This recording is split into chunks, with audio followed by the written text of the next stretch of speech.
and welcome to our Stem Cell Healing Institute podcast. We were away for a while and revamping and regrouping, and we're back here. We want to welcome our viewers and listeners and welcome Dr.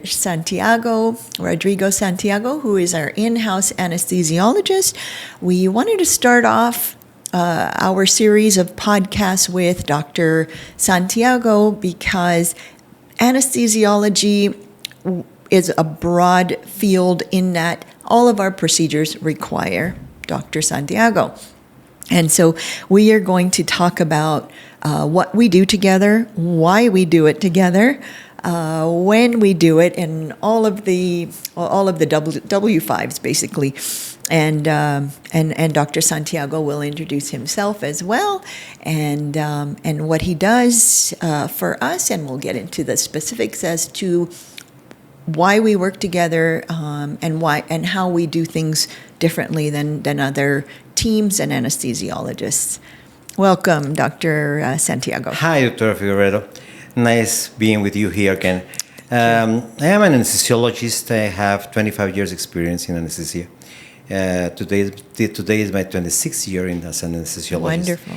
And mainly, anesthesia is a very dark spot in every procedure because no one knows what we do, how we do it, and why we do it. And that's the reason because many patients, the most thing that ask us, what are we going to do or how are we going to do it? And usually we as anesthesiologists try to figure out everything that is going to be in the OR so that the patient is comfortable and the patient is take of all that he needs, take care.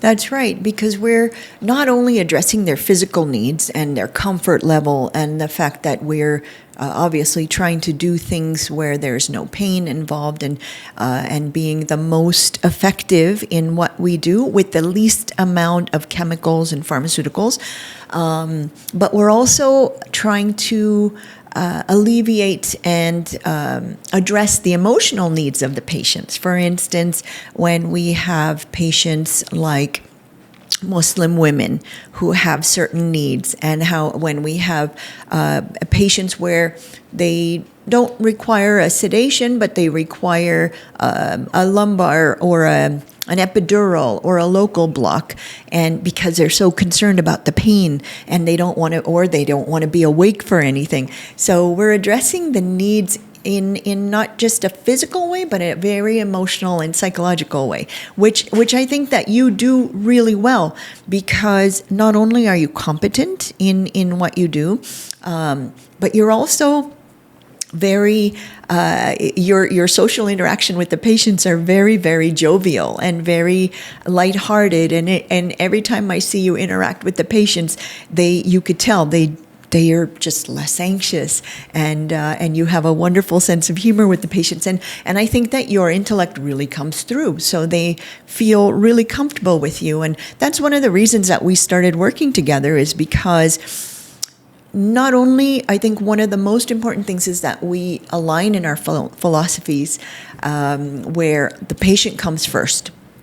And it's more of a personalization and a human experience, as opposed to just getting the job done, and it doesn't matter, nothing else matters. And that's one of the things that I loved about you, and also the fact that aligning in our philosophies means me as a purist, I want to use as little to no chemicals as possible, the least amount of sedation as possible. You have always worked with me on that. You've been so adaptable, very empathetic. You listen to me and the patients, and it's about finding that balance, and I think that you do that really well with Stem Cell Healing Institute and with the patients. Thank you. It's a matter of remembering what you learn. The first class we got in anesthesia in my first year of residency was it's a statistic that 80% of the people that are in preparing for a procedure are nervous. Yes. 80 to 90%. And while you talk to them and you take care of hearing them, what are their fears and what are their doubts about anesthesia and the procedure, they calm down and they are very helpful. They are very cooperative in the procedure and they feel that you are part of them, making them feel comfortable before the procedure, knowing who is going to be with them, knowing what's the matter with them, what's the problem, I have pain in my knee. So we are not going to move you fast, we are going to move you slow. Right. You need to be cared differently because you have a problem in your hip. You are elderly, you need to be more comfortable when you're asleep. You have problems with sleeping by the side, you take a bigger pillow to have them in the OR. Right. Those kind of things make people more helpless, but they make them more cooperative in the OR. That's the way you should do it. And by not forgetting the first class I took, by speaking to everyone and taking the time to spend with them 10, 15 minutes before procedure, they are very, very thankful about that. And the matter that we are making a podcast in English, yes, it's because I speak English, I speak German, and you speak French also. So we don't have a problem with languages for the people. That's right, and that's a very important point, Dr. Santiago, because most of our patients are foreigners, and they speak all kinds of languages. And I also speak a couple of Middle Eastern and Indian dialects, as well as French. A little bit of Turkish. You speak English, Spanish, and German. So it's a great collaboration in order for the patients to feel the most comfortable and to be able to express and what they need to express, and for them to be understood and heard. Right? Yes. So they need the accuracy of explaining them what is going to be done. Exactly. While knowing them what's going to be done and the family knowing what's going to be done, family and patient are very, very in peace with the procedure. Right. In the explanation that I gave to them always is, it's going to be the most likely sedation, the most likely blockade. You saw me put a blockade only for 1 foot once. And it was not a blockade for like an epidural or a full blockade. It was only for a foot, and right. we worked the foot. Right. That was what we needed while the patient was awake. Yes, exactly. And that's the need that we should always be aware of, trying to make them the less stressful the procedure, and knowing that they are not going to be exposed to danger. That's right. The least invasive and yet the most effective, right? Yes. And another thing that I really enjoy about you and why I love to work with you is because, again, you're so adaptable to not only my needs with my stem cell patients and our stem cell patients, but also the needs of the specialists that we work with, because we work with so many different specialists and modalities and ailments and conditions, everything from traumatologists to orthopedics, and this goes to address the types of diseases and ailments and treatments that we do, where we involve orthopedic surgeons, we involve ophthalmologists, we involve neurologists, dentists, periodontists, plastic surgeons. So all of the different disciplines where you have to adapt, where you do it very, very well. And it's a matter of knowing and experience. One of the things I have learned is that when you have a procedure that you don't know what's going to be done, You ask the surgeon, hey, what are we going to do?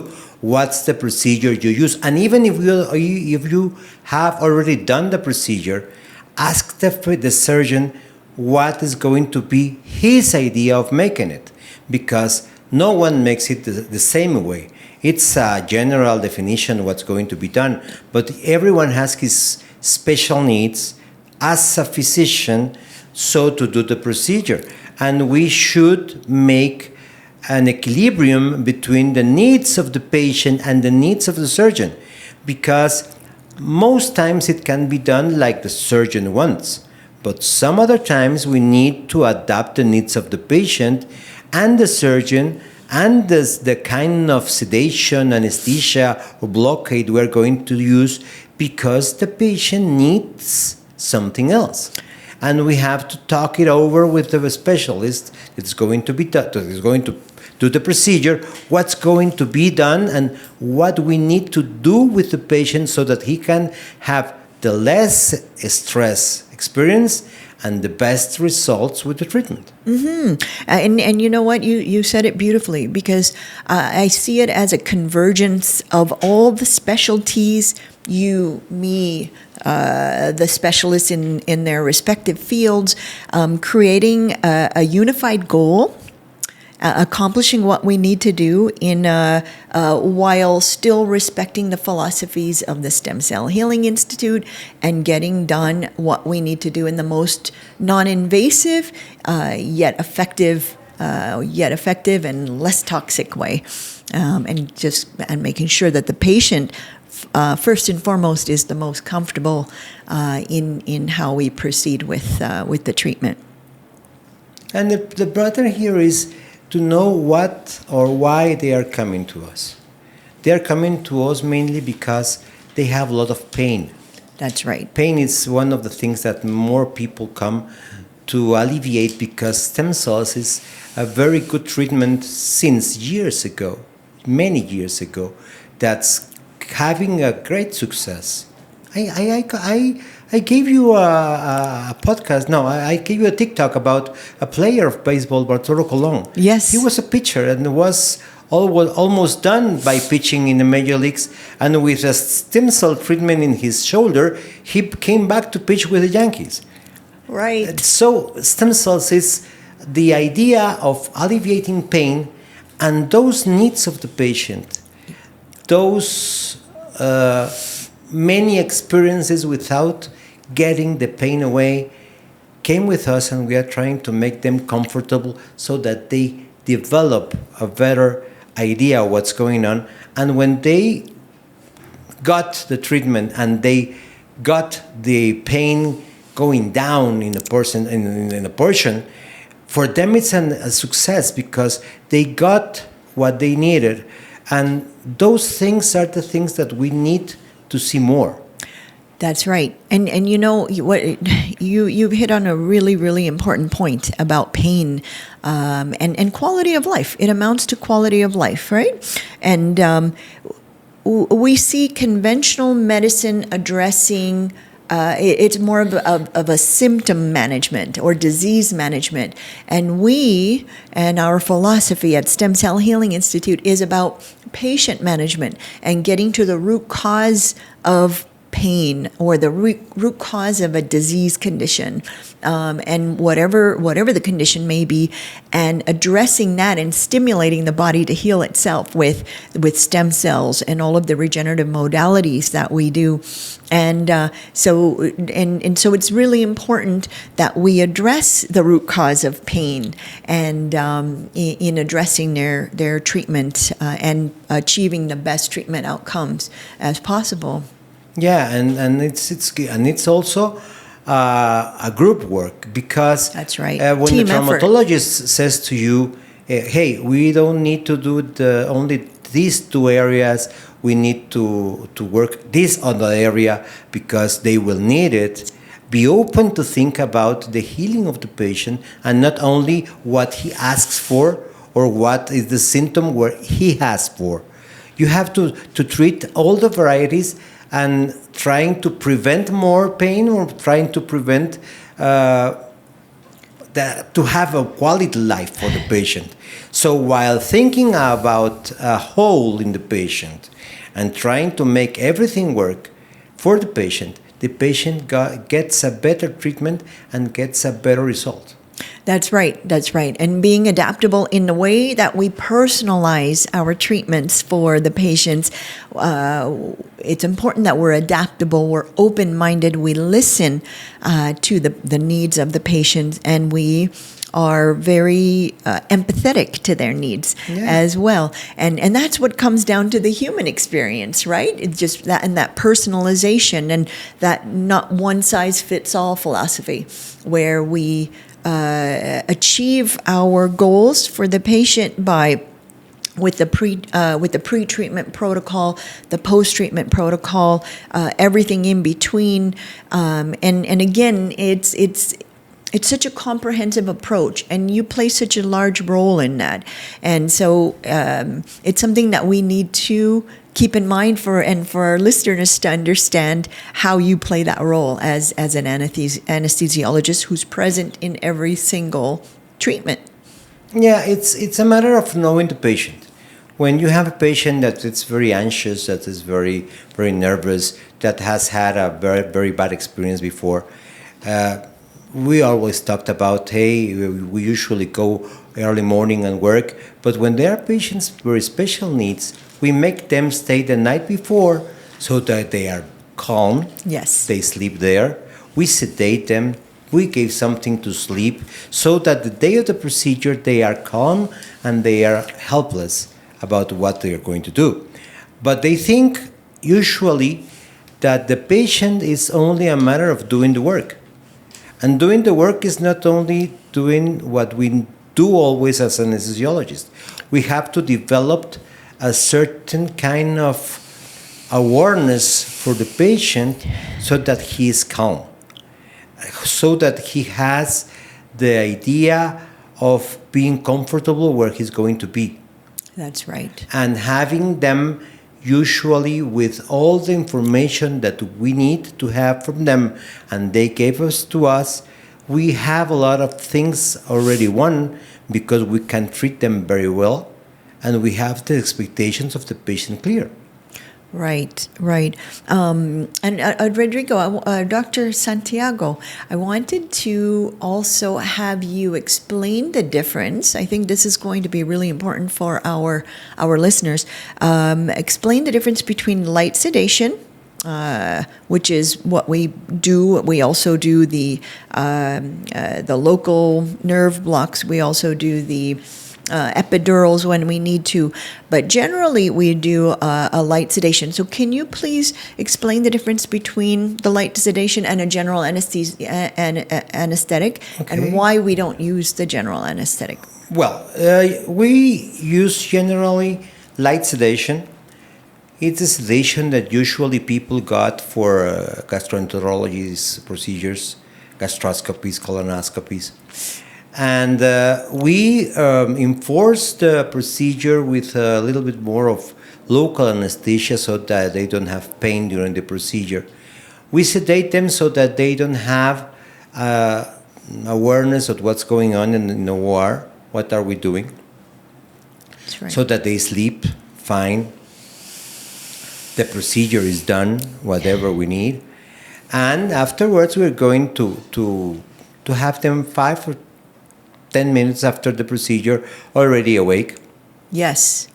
The procedure can be from 15 to 30, 45 minutes in the sedation.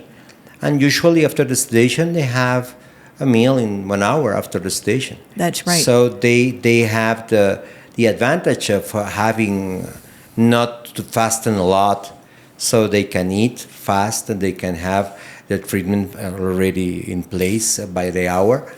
And in all the procedures, sedation, it's well tolerated for the patient for the procedures we do. Yes.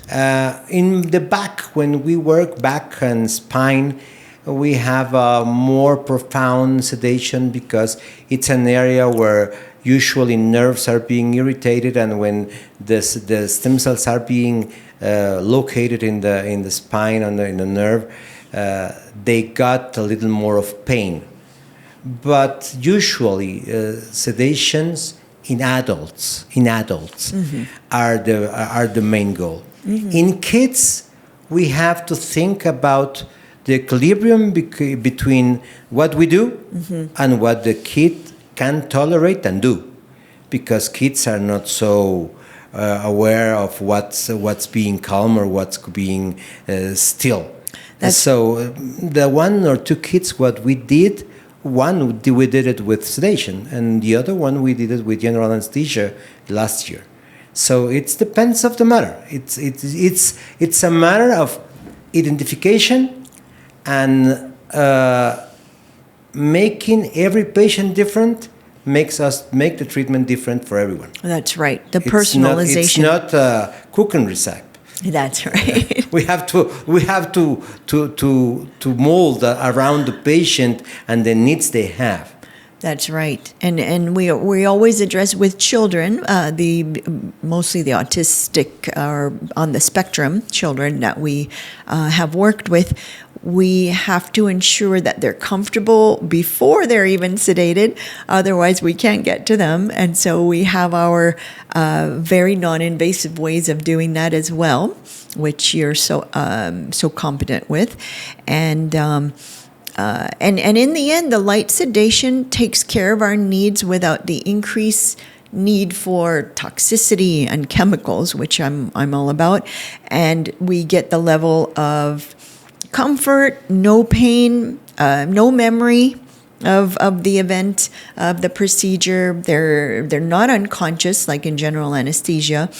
Very short duration, it's minutes that we have them sedated, the patients, and very shortly after they are awake again, they're very clear-headed.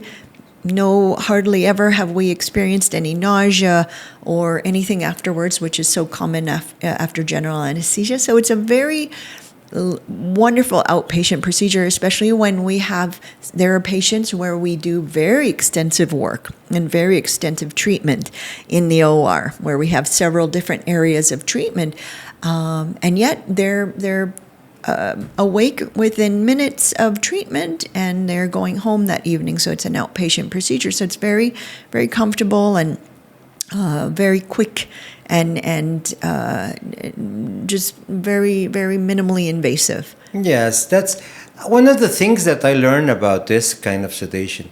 I worked with gastroenterologists for almost 10 years, and we make around 20, 50 procedures a week. I sedated every one of them. And 10 years of doing that, you learn to sedate every kind of people and every need, and you have to be aware of what they need and what amount they need.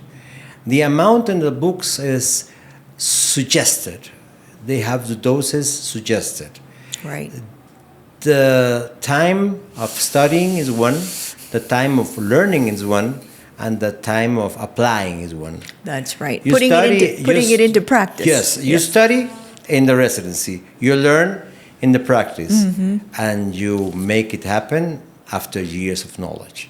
That's the difference, because we can make it happen with everyone because we know and we learn what they need and what is the most problematic situation for the patient, and we can afford to take it to the goal without exposing to any danger. Right. That's the goal of sedation. Exactly. But by knowing sedation, you have to practice a lot. It's not a thing that you learn in the residency. Yes, and you've had how many years of experience, did you say? 10 years in sedations in gastroenterology. Okay. And but longer as an anesthesiologist. 25 years. Yes. But 10 of my years as an anesthesiologist, I work with this company, and we make around 30,000 procedures in 10 years. Wow. Wonderful. That's almost sedations. Yeah. Those were all sedations. Wow. That's a lot. Yes. But that makes you know how much and how.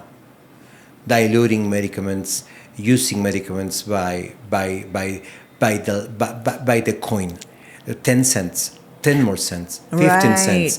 and wait for the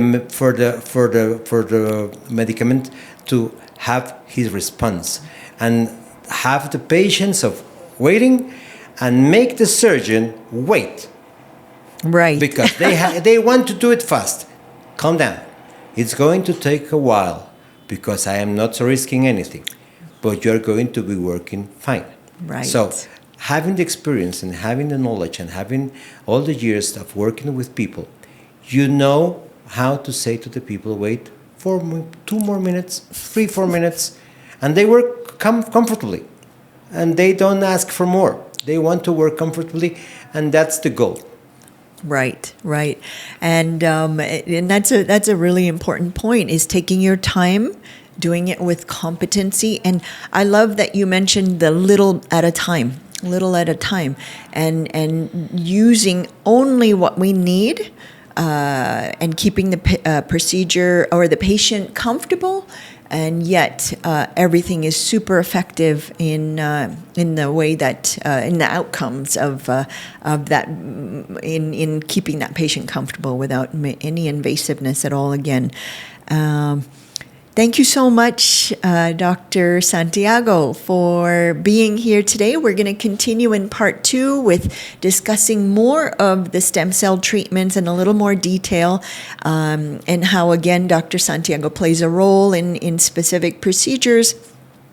I want to end by saying, in the end, it's about combining intellect and science with humanity and creating this personalized, a beautiful harmony of science and nature, and personalizing a treatment for the best possible outcomes. Yes, that's great for the patient. The patient needs that.